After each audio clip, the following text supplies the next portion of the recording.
Nagluto po pala ako ng ginataang saging para sa aming pamerienda. Hello po, magandang araw. Pinabunot ko na pala ng niyog si tatay. At pagkatapos niya ng bunutan ng niyog, inumpisahan ko na balatan ang saging na lulutuin ko. Madami na nga mga hinog ng saging dito sa amin at napag-isipan ko na lutuin na lang kaysa sa masayang.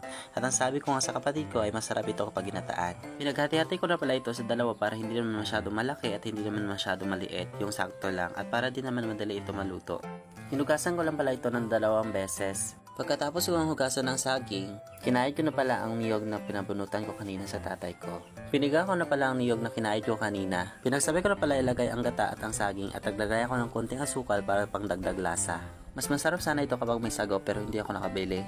At tinagay ko ng kaldero sa kalan at hihintayin ko lang ito kumulo. Papakuluan ko lang ito ng 2 beses. At nung kumulo na ng 2 beses ay tinanggal ko na ito sa kalan para makakain na rin kami ng merienda. Ito na po ang ating ginataang saging. Siyempre hindi mawawala ang tikiman time. At hanggang dyan lamang po. Maraming salamat. Bye-bye.